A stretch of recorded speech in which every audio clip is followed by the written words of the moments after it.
I want to welcome you to USC. How many people are here for the first time? Anybody? You're all old hands at USC? Good. All right. Well, I'm going to talk a little bit today about some of the work that I do, some of the research that I do with colleagues at the Center for Sustainable Cities. And I urge you to interrupt me, ask questions, present your views if you like as we go on. We're a small group, and I hope we'll be relatively informal. What happened to the first slide, Joe? Did it go away? My first slide is gone. I don't know why. It's okay. What I want to talk about today is sustainability, and specifically urban sustainability. Some of you may be familiar with what is perhaps the most conventional or common definition of sustainability or sustainable development, which really was articulated in the late 1980s as part of a UN commission on our common future.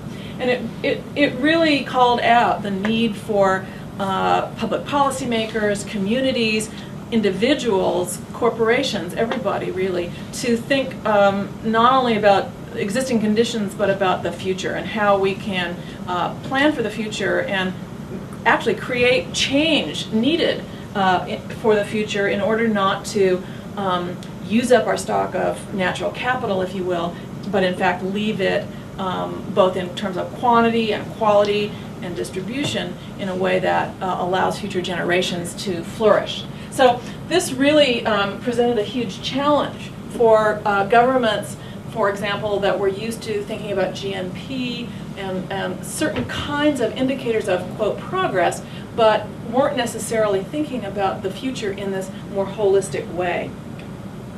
One of the things that the diagrams that I like to show to talk about sustainability is what we call a funnel.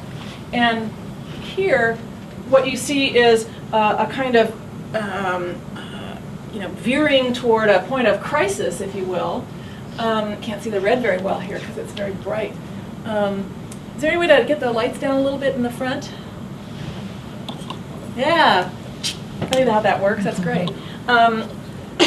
So what we see happening is, today we have a stock of natural resources, whether it's water, air, fisheries, and so on. And that stock of natural resources is dwindling. And at the same time, consumption is increasing, not only because of population increase, but because of affluence and technology, which means people are consuming more on a per capita basis, at least in many parts of the world.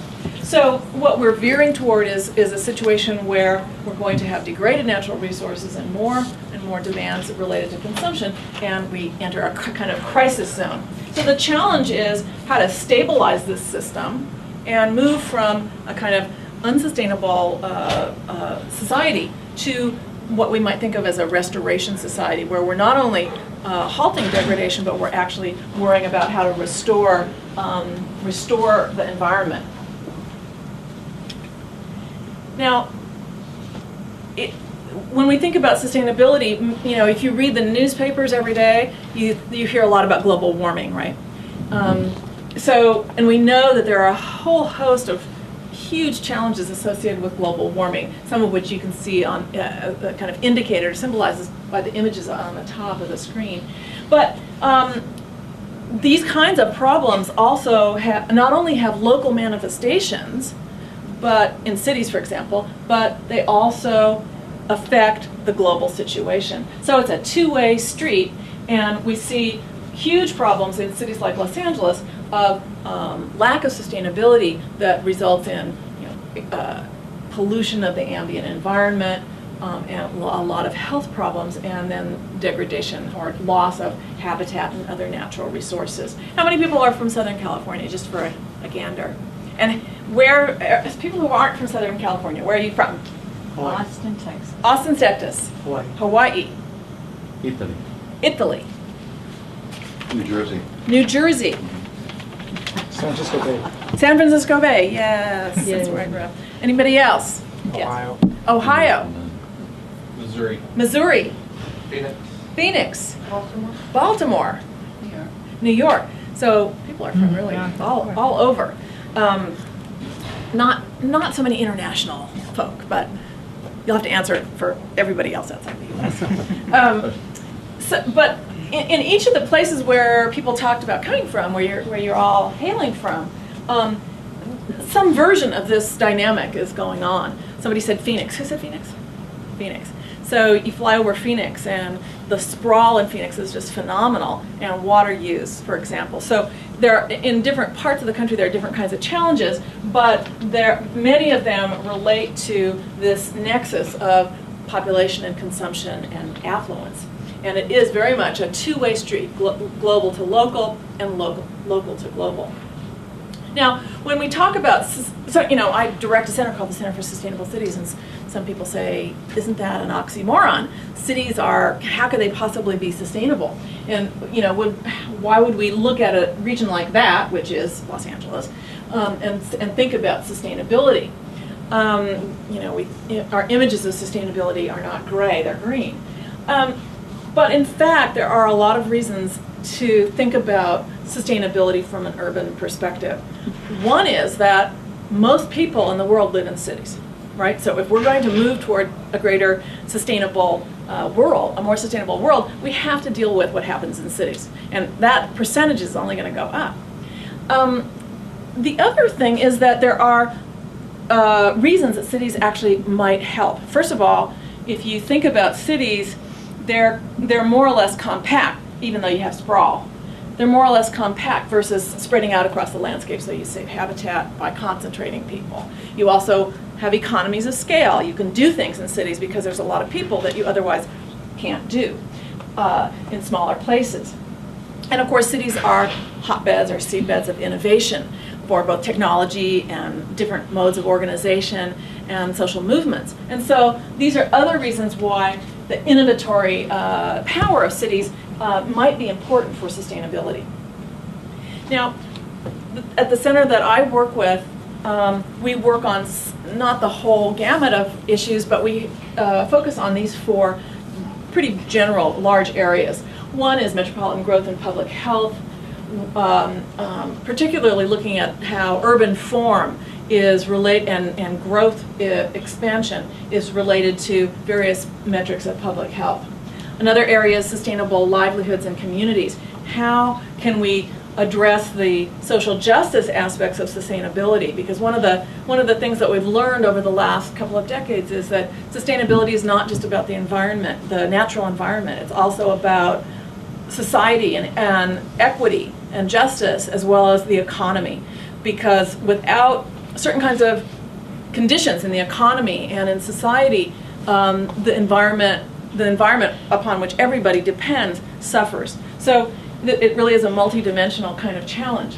So sustainable livelihoods and communities are very important. I, for instance, do a lot of work and have done a lot of work on homelessness and concentrated poverty in Southern California. Industrial ecology and sustainable business, this might be something that not so many people are familiar with. How many people have heard the term industrial ecology before? And it is what? I'm not all that familiar with it to be able to explain it. I've just come across it recently, reading a book. Come across it recently. That's probably typical of a lot of people. It's a kind of new word and makes you think, well, what? I think the idea is to make the input of resources and the output of waste be more compatible with each other. So waste equals food is the kind of So slogan, more of a right? cyclical kind of relationship. Exactly right.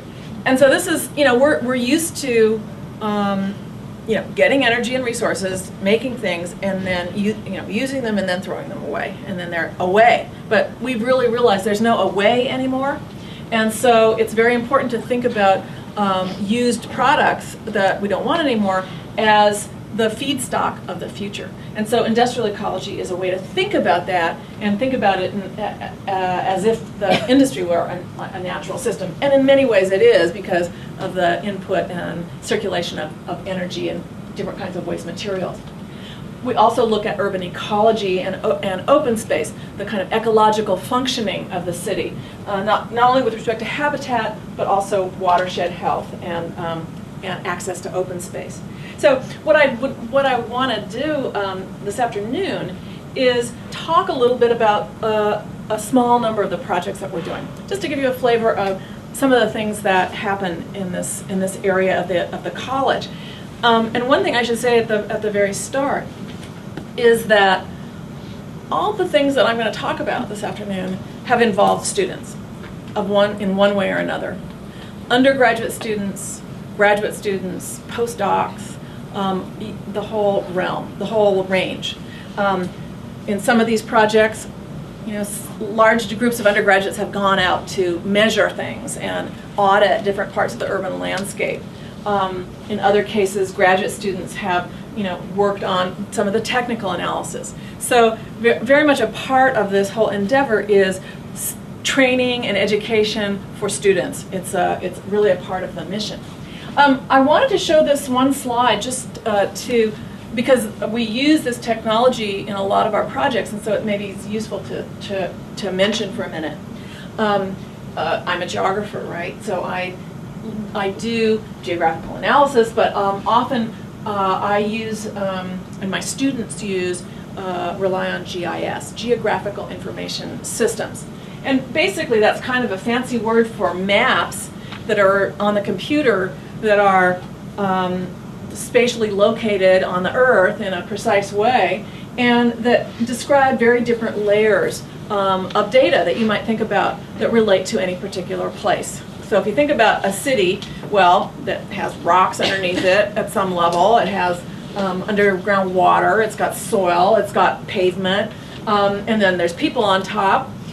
So there's people on the surface of different kinds and densities, and then we can think about other kinds of geographic features: floodplains, mountains, streams, vegetation patches, and so on. So this is a technology, very powerful technology that's growing rapidly and being used more and more widely, that allows fairly sophisticated analysis to be done on geographic data and melding it together, even though it may come from very different kinds of sources. So that's just a background, and I think it might help if you're not already familiar with this kind of thing. It might help with the description of some of the projects that I'm going to talk about. One project, there's a map missing here. It went away. I don't know where it went, but it's gone. One of the questions that we ask is, how can we restore the urban ecology or the metropolitan region's ecology? And one of the challenges here is not only to understand what's here now and what the problems are, but also if we want to restore something, you have to always ask the question, restore to what? Is it restored to what it was 100 years ago, 500 years ago, 1,000 years ago? And of course, even if we picked some arbitrary number, who knows what it was like here 1,000 years ago? We don't have very much information. So one of the things that we've done is try to think about, understanding that that's a big challenge, but also understanding that we have at least some historical data on what this region was like in, say, the late part of the 18th century and the 1900s. What we've done is, for some parts of the region, we've actually reconstructed what the landscape looked like. And so what you see on the top, really, and around through to the bottom, is an analysis of the San Gabriel River and its wetlands. San Gabriel River is a big river that runs through a lot of LA County and then goes out through the port of San Pedro, the Gulf around San Pedro Bay. So to do this, like many of the projects in the center, we assembled a multidisciplinary team, and in this case it was a team that included people from a nonprofit think tank that works on water quality and Cal State Northridge. And we looked at very old maps. We actually had a history doctoral student working on this, looking at very old maps of the San Gabriel River to glean information about what kind of wetlands and how much wetlands was actually around the river. And so that first map, the brown one up there, not the very far left, but the next one, that's actually a diseño map from a Spanish rancho. And it looks like it just has sketch, but there's actually a lot of information on these. And then we move to old maps and more sophisticated maps, and over time we get to aerial photographs, and finally are able, this is just looks at a part of the river around Whittier Narrows, we're able to actually build a composite map and show how much has been lost, but not just how much, but what kind. And so as people get more and more interested and committed to river restoration, for example, which is happening in many, many cities around the world, we actually have a way to think about how to restore different parts of it to recapture some of the natural landscape that was here in the early 1800s, late 1700s. And this is that kind of composite map with the different kinds of habitat that this analysis produced. So that gets us to a way of thinking about restoration. But there it is. That is a 1918 soils map, very detailed, that we found in Doheny Library and digitized. It's huge, and we had a huge digitizer do it. And it has it's all hand done, and it has an enormous amount of data on what kind of soils were around the river. Now, we're also looking at the future. And not only with respect to describing the past so we have an idea about restoration, but also how to build tools that can help decision makers think about what parcels to acquire, what to do with them, how to assemble habitat corridors, and in general do projects that make the city more ecologically healthy. Its watersheds function better, and its habitat and species able to thrive. And another very important thing, more of a kind of socio-ecological aspect, is how to provide open space and access to nature in a region the size of and complexity of Los Angeles. One of the things we found when we started looking at vegetation maps of this region is they kind of stopped at the LA basin, and then it was all gray. It was just a gray blob, as if there were no vegetation at all. Well, that turns out to be not true, and but yet the mentality of planners and decision makers was, well, it's kind of a sacrifice zone. We don't have to think about it anymore. But we're finding that that's actually not a very useful way to think about the city, and certainly not if we want to move toward a more sustainable city. So here what you see is a habitat map. This is Loggerhead Shrike, which is a bird, and where it's located in the region. This region is watersheds. It's not like the counties. It is the watersheds that drain into the Pacific Ocean, the Santa Monica Bay and the San Pedro Bay. And then this is a map of open space, and here you have the different watersheds that make up this region.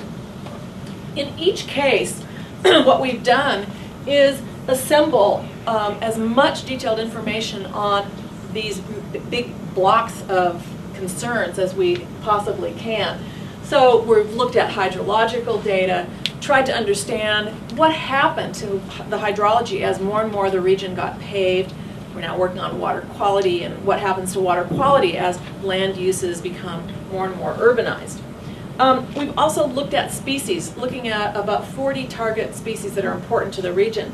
What you see here is a map that shows you density of target species. The darker red and the darker green means density, more density. But red is unprotected land and green is protected, like a national forest or something like this. So what you can see here is that this is a very, very big area, right? So even small dots of red are not that insignificant. But you have a whole system here which has lots of unprotected land. You have this whole peninsula area which has protected lands in the whole Bayona zone, and this area in here, as well as the kind of big green areas that we know about. So this starts to allow us to think about where habitat of value may be located and what is and isn't protected. We didn't forget about fish, and here are 6 key fish species and where they're located. And there is a river that runs here. It's called the Los Angeles River. How many people have been to the Los Angeles River? Okay. Okay. You've driven over it. That sounds right. Sometimes there's water, sometimes there isn't water. It wasn't when we went over it. So the thing about the Los Angeles River, it's a 51-mile concrete drainage ditch, completely channelized and denaturalized. It's probably the most denaturalized river in the entire nation. Now people are trying to restore it, but it's going to take a long time, although it's an important project. But as you can imagine, there aren't steelhead trout swimming in the Los Angeles River. There's some catfish, actually, and crawfish. But clearly, urbanization has basically wiped out what was once a very swampy and very fish-rich part of the world. We also looked at park supply and quality. Again, this is about open space concerns and access to nature. And here's an undergraduate who went out and spent the summer looking at all the parks around the region, or a large sample. And what we were doing now is building on the web a geographic information system map that has all the layers of data that we've collected all available for people to use. You can log on here and you can play with this tool too, but it's really useful for decision makers because you can not only see things at this kind of scale, but you can zoom in to an actual assessor's parcel of land and find out about that parcel. And it has a lot of other basic information, socio-demographic, hydrology, habitat, schools, other landmarks, and so on. And right now, we've just built the first what-if tool, analysis tool. And what it allows you to do is say, okay, there's a parcel, what if we want to make that a park? Well, we've divided the whole region into park service areas. People all are assigned to a park service area. And then we can redraw all those areas if we assume a park.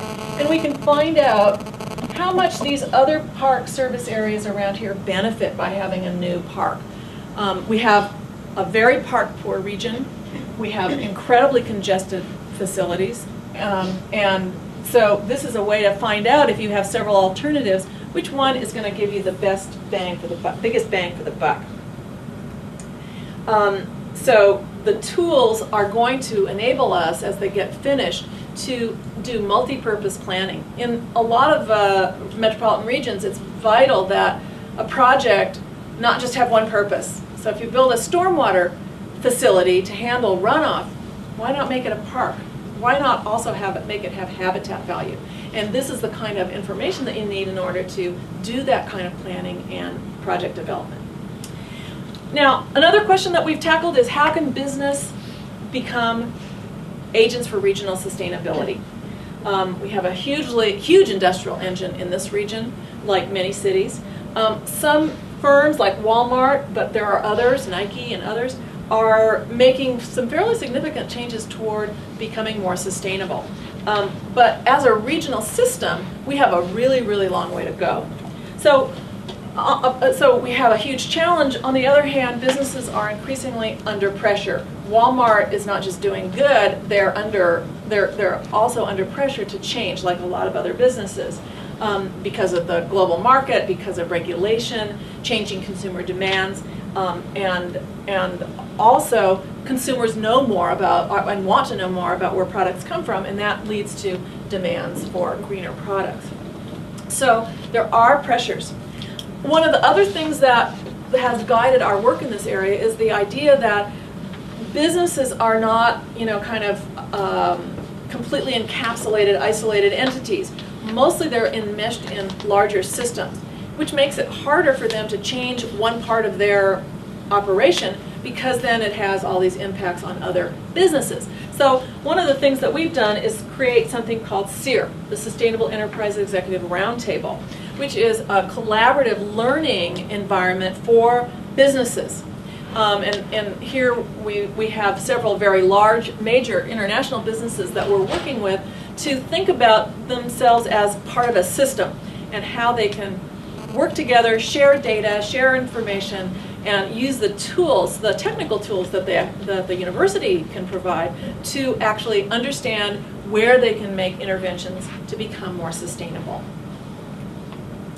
We've also done a lot of work on designing cities to maximize physical activity and public health. One of the biggest challenges associated with the way cities are growing is that people are very inactive, right?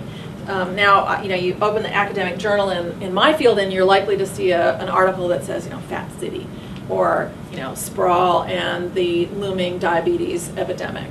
So these are huge public health problems, and it turns out that they are very much related to the way cities are designed. And so clearly, part of sustainability is not only creating cities where people drive less and consume less and so on, but also where they can be more physically active. And here, you see some examples on the top of not so sustainable places, and then on the bottom, you see more active living, including along the LA River Trail.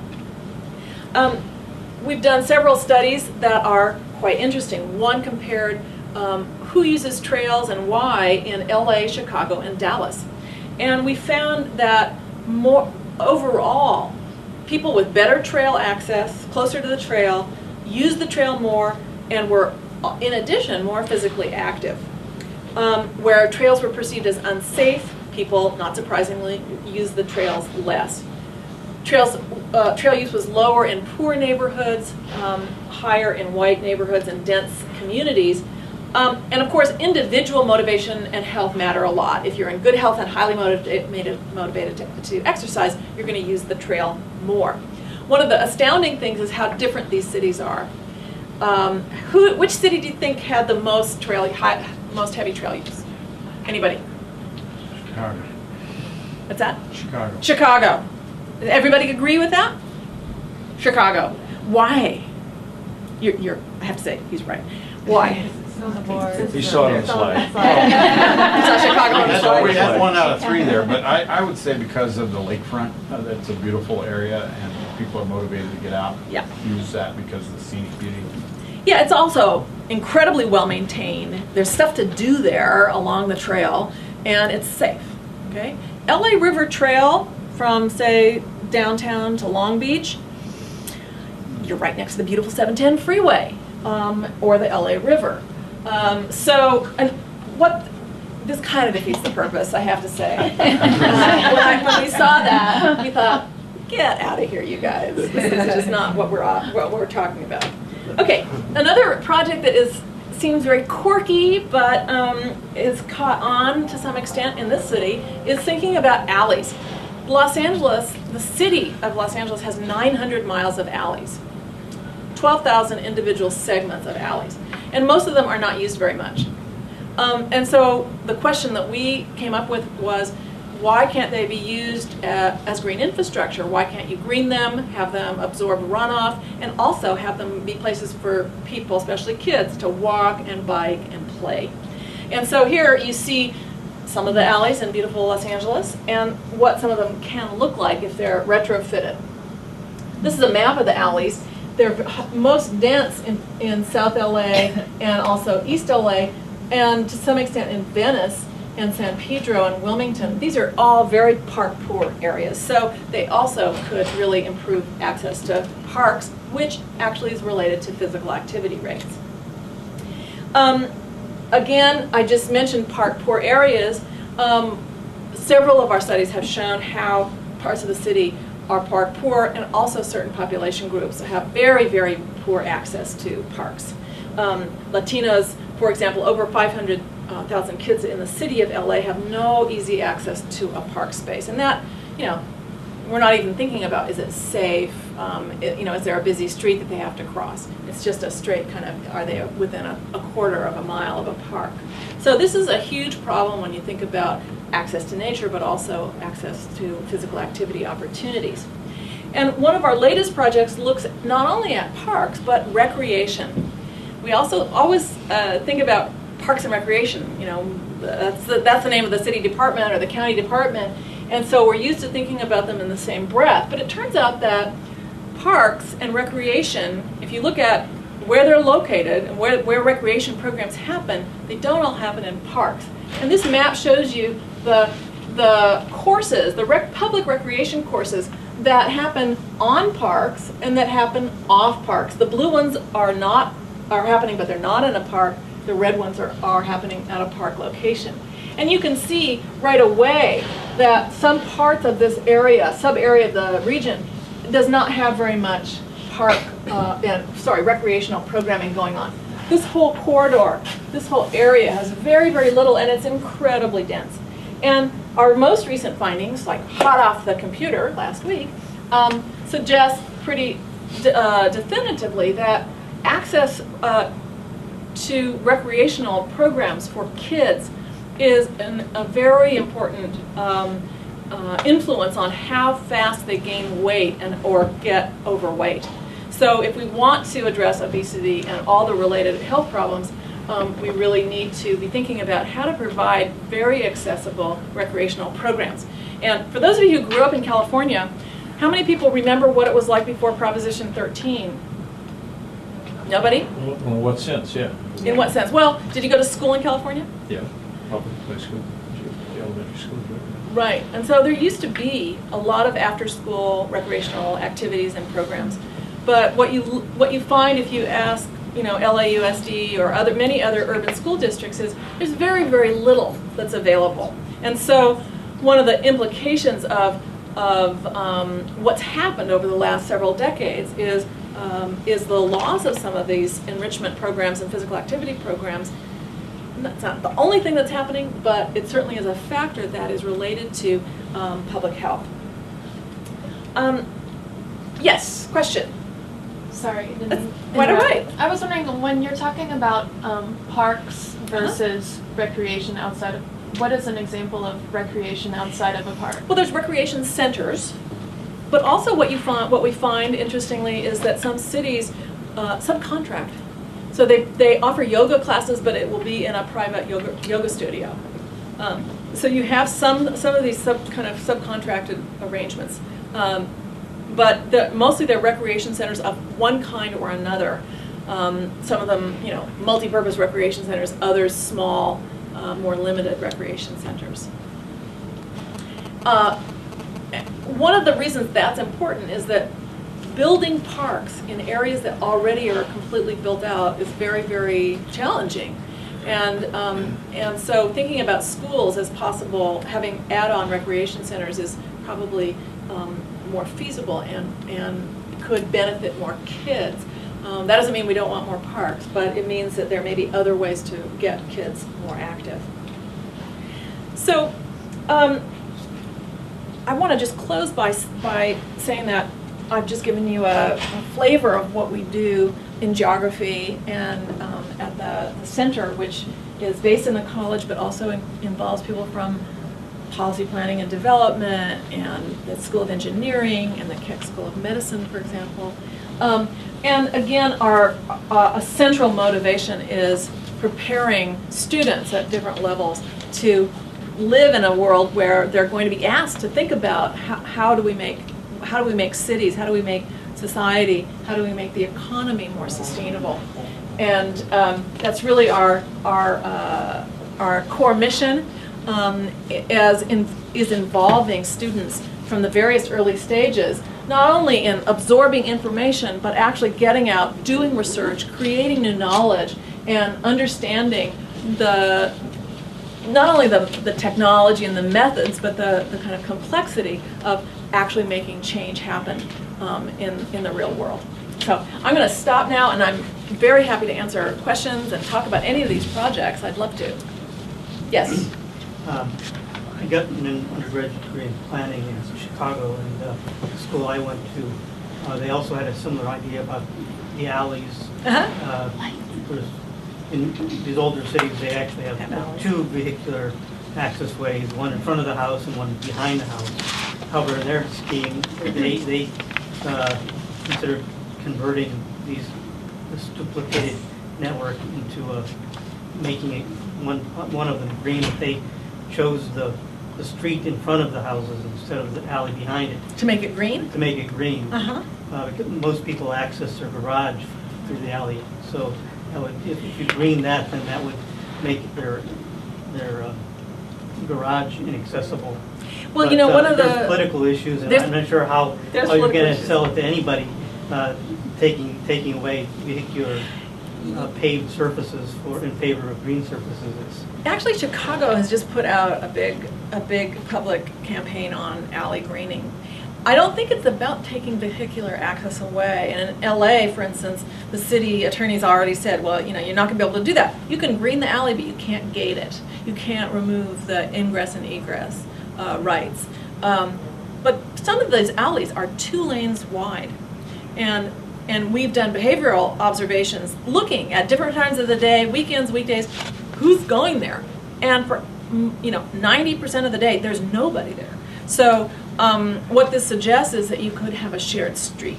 You could have part of an alley that is actually for, walk pedestrians and bikers, and then people still would be able to get in and out of their garages. But I agree with you about the political challenges. It is challenging. The head of the school, he passed away by the time I got there, but his name was Ludwig Hilbersheimer, and he was the one who proposed it, and he had his own pet ideas about making kind of a tree network of streets, and it kind of was compatible with that notion. He proposed new developments also using similar networks. No, I think we'll see what happens. You see how far we're able to push the envelope. Yes. Yeah, I was wondering if is there any active collaboration between the faculty in your department and the city currently to bring about Definitely. some ideas? And can you tell us what's going on? The alleys project. We're working with the City Department of Public Works and Planning on that project, as well as community partners like Trust for Public Land and Tree People and Pacoima Beautiful.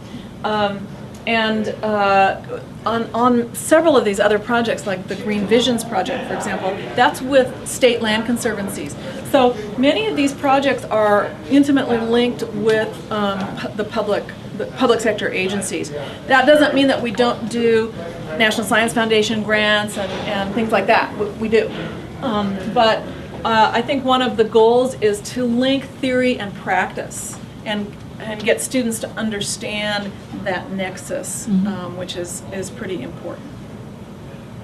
Yes? What kind of interactions do you have with other departments of the university? I know the new dean of the architecture school is very interested in sustainable growth. Right. So, I didn't mention architecture, but I should have. But because, yes, definitely I have students right this semester from architecture in my class, and we have faculty that interact with the center on different kinds of educational programs. So, and they're moving more in this direction. Historically, it hasn't been a big focus, but I think that under the new dean, that's going to change. Yes? How do you pick projects, like say that you're working on with the City of LA, and then what's their commitment, and how visible is sustainability in LA's agenda? As a city? Well, it's an interesting question. I really would like to see the city create some kind of office of sustainability that collected a lot of the things that they're already doing, but also, because they are doing a lot of things, but also served as a way to mobilize more departments to do things in a more sustainable fashion. Phoenix has a sustainability subcommittee on their city council. Well, we don't have that here yet. Other cities in the region do. I live in Santa Monica. There's a Sustainable Cities program plan. I'm on the task force. It's been going for over a decade. But LA is bigger and more fragmented, right? So it's a bigger challenge. But they're doing some very innovative things. There's not only the tree planting program. There's a lot going on in the area of water and water quality.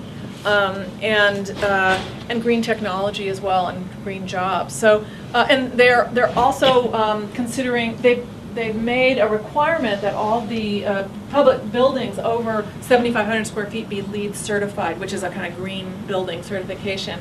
And they're now talking about whether they should have a private building requirement as well, because of course there's lots more private buildings built and remodeled than there are public buildings. So, I think that it's difficult because, the public sector, in many cities, it's kind of very pressed and it's very siloed and it's very difficult to work across departments. But I think some of those barriers are being broken down, but it takes a lot of leadership and a lot of kind of political capital to make it happen in a big way. We are involved. I mean, the Alley Project is a really good example. How do we pick projects? Sometimes an agency comes to us. Sometimes a researcher has an idea that they want to pursue, and they link up with people in an agency. The Alley's idea, gosh, somebody told me a statistic, and I thought, wait a minute, this is crazy. And so I just got a bee in my bonnet, basically. And so, I'm not the crazy alley lady of Los Angeles. But partly the interest comes from, the really profound environmental injustice the city faces. It's really appalling. And, kids that live in this neighborhood, never been to the beach, for example, or the mountains, don't have access to a park or any access to nature. So some of it is certainly, like so much work that's done, is driven by values and concerns about what we see as problematic aspects, in this case, of the city. Yes? So how does smart growth and mixed-use development fit into the sustainable city? Because you mentioned greening and parks, which is important, but also the business community. Right. Well, yeah, I've actually done quite a bit of work on sprawl, but I didn't talk about that today, and smart growth. And I think smart growth is an interesting idea because it's a huge tent, right? And within that tent, there are pretty kind of radical ideas about what a smart growth community should look like, but also much more mainstream as well, with fewer environmental kind of benefits. But it's certainly a term that has caught on, in a big way. It's very difficult to be, in favor of dumb growth, right? Yeah. So, in part, it's a big tent which a lot of people fit under, a lot of stakeholders fit under, but also it is, it's kind of hard to be against it. I think that there's two challenges with smart growth. One is that it has heretofore been mostly adopted by greenfield, developments on the fringe. Mm-hmm. And many of them want to be transit-oriented, but often there's no real transit. So they have they do some things well, and then other things there are problems. Not as much emphasis has been given to reweaving the existing urban fabric in ways that make them higher density but transit-oriented and have more positive environmental features. That's hard to do, but I think it's going to happen, and I think there's going to be more and more opportunities. For instance, I don't know if anybody's read these statistics, but the number of dead shopping malls around the country is huge.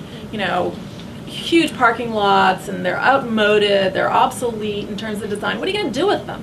Well, they all have bus service, so they're actually a huge opportunity waiting to be redone, regenerated, but not as single-family, tract, sprawl type housing, but very, very different mixed-use, higher density, served by transit kinds of communities. And I think that's a very important trend. Can I follow up with that? Sure. So I know there has been mixed-use development, especially in Pasadena, that I've noticed. How successful has that been? Because are people very reluctant to leave their single family homes? Doesn't look like it. They're going like gangbusters. Pasadena Landmark, everybody, there's a slump generally, right? But it's been going pretty much like gangbusters. Yep. Well, but actually the opposite's true, right? Because they had a big planning meeting in San Jose where they discussed all this stuff, and nobody likes higher density. And they buy sprawl housing because they just don't want to do it. It's a visceral thing. Don't put me next to somebody. Well, I don't want to look in somebody's bathroom. My house is jammed right up against that one. Density is, it's like the D word, right? You don't want to use it. But it's largely a question of good design and also amenities, right? And so when you find projects that are well designed, have good access and good amenities, they are in high demand. Downtown Pasadena is is a really good example of that, I think. But everybody I know wants a dog run for their dogs, they want a yard for their kids to run in, because they don't want to go to the park. They don't want their kids to go to the park.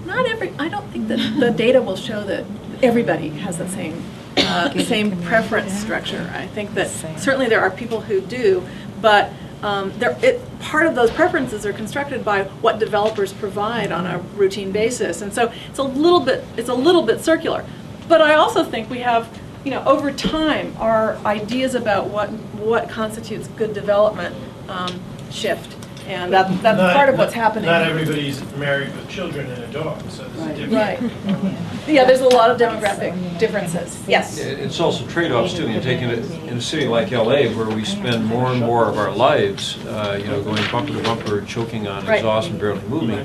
There can also come a time where people get so fed up with that they're, as much as they love the backyard and the white picket fence and everything else, if they only see it at midnight and then stumble into bed and get back up to crack it on to head 2-hour drive, at some point people are willing to make some trade-offs and say, okay, I want to walk, the live-work-play thing. Right. I want to not spend my life in my car. Right. So sometimes it's the Trade-offs. pain gets great enough on one side, they start considering things they wouldn't have thought of for a century, and then they thought of them a lot a century ago. Yeah. They want a life.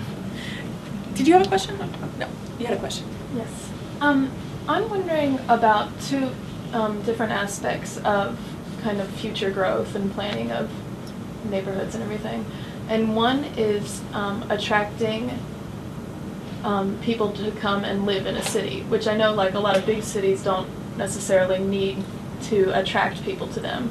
But in terms of like attracting a younger generation, and it seems increasingly like a younger generation will be more kind of attuned to this kind of development happening. So I was wondering if LA, or just if in general, how it is that comes into play when developing is going on, if that is something that they're considering and aiming for, trying to attract another generation. I think very, very definitely, and I think if you look at, say, what's happened in downtown LA over the last even 5 years, what you'll see is a relatively young population, not so family oriented, and very much interested in the kind of cultural amenities, or creative capital, if you will, of the city. And that's building, it's cumulative, it has a cumulative impact, right? And so the total population there has gone up fairly dramatically, and the number of housing units has gone up, and the amenities have multiplied. Downtown had no supermarket for a really, really long time, except Grand Central Market. But now you have those kinds of everyday life amenities coming in and making it possible to have to have a certain kind of lifestyle that people with more means can afford.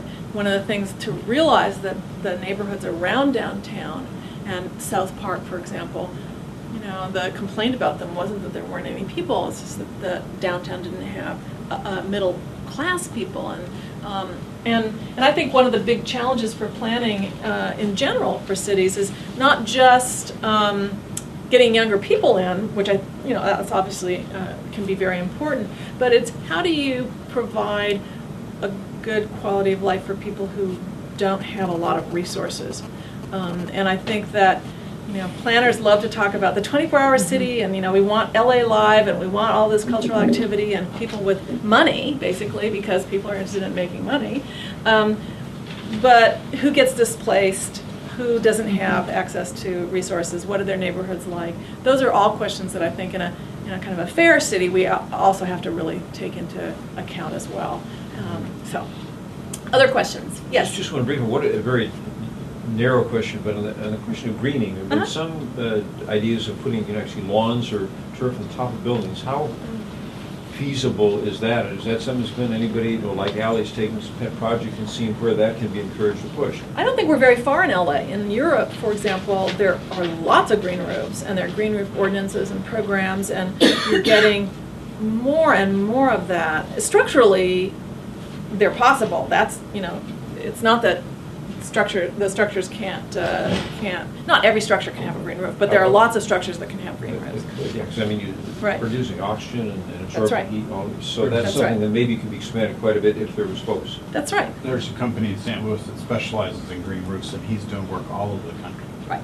But in this region, there aren't as many as, I mean, of course, it's much easier in regions that have more water, because you don't have to water to keep things green. And so I think it's caught on faster in places like St. Louis and other parts of the country. But I think that it's not only a green strategy, it's an open space strategy. He just adjusts the plant life. Yeah, you can based adjust on the what- plant. What the rainfall is. Right. Yes. Getting back to downtown LA, I mean, in an area like that where you're seeing sort of an explosion of development and growth, and it's almost really transforming the city. Right. I mean, is there sort of a unified approach to development, or is it just happening haphazardly, or is there a philosophy that's governing how people have to build? Well, there's lots of building regulations. There's no question about that. But that's an interesting question. I actually worked on the downtown strategic plan for the city as part of a big consulting team that worked on the plan in the mid-90s. And I think that the overall philosophy hasn't changed very much. One of the big challenges downtown was that you had a huge stock of old buildings, the upper floors of which were empty because of seismic problems, and yet they were so expensive to retrofit because of all the parking requirements. If you want to convert things into housing, the parking requirements were crazy. There was no way to afford it, and structurally it was impossible. So things just sat for a long time. But finally, around 2000, there was an adaptive reuse ordinance that came in and really made it feasible for developers to come in, gut these buildings, and redo them. And that's what happened. I think that in terms of the vision has always been to try to make downtown a culturally rich, dynamic, more mixed income place where people, can do everything they need to do in the downtown area, live, work, play, etc. But downtown is a very large place, and it has sub-districts and differences. It's not really uniform, and so I think So I don't think that there's a lack of overall vision. I mean, if you think about Bunker Hill, that was a really big vision, and that happened. We might not like it, but it happened. And I think there's a similar vision now with all the kind of entertainment, retail, and cultural facilities that have gone in, and the high-density housing. I think the real challenge is, how do you do that in a way that also contends with some pretty severe social problems? I talked about homelessness at the beginning. Skid Row is it's not the it's not the only concentration of homeless people, but it's a major concentration of homeless people, and also services and shelter. And yet, one of the responses, because they want downtown to be nice and clean in a competitive global city, is to use police to remove people and basically put them in jail and prison for a while. They don't stay very long because a lot of it's for jaywalking, a lot of the citations and the arrests. And a new study just came out from UCLA, which is pretty shocking about this. So the problem is, how do you deal with that kind of population, not just through policing, but actually providing housing and services in a really integrated way, because most of the people have very big problems and lots of needs. That takes vision, and right now in this region we don't really have a vision. And in fact, the federal government's homeless czar says LA's the worst in the whole country in terms of having no real vision about what to do about that issue. And it is a conflict as downtown gets more upscale. There's more and more pressure to do something that might not be so great for that population. Maybe the problem is that you should look at the solution by having a unifier, which is the environmental design type of issue, more than, because everybody looks at ecology, sustainability, society, but there is no upper architect which is looking at the overall picture. Well, actually, which is environmental design. Yeah, when we worked on the downtown strategic plan, my partner and I were in charge of Skid Row, what to do with Skid Row, and one of our suggestions was hire homeless people, many of whom work or are employable, hire them as part of a green team to really improve the physical environment of that community in terms of, Everything. greening, everything. Beauty. Everything. Culture. Because it should, even though people have very little, there should be places to exercise and parks, and you go to a park, there's 2 parks in Skid Row. If you go to one of them, it's a postage stamp. It's like wall to wall people. So just things that we would take for granted that any community kind of should have, it doesn't have. So that was the idea, really, but it didn't get very far. That part of it didn't get very far. So it was challenging. I think we're probably out of time, but thank you very, very much for coming. Thank you.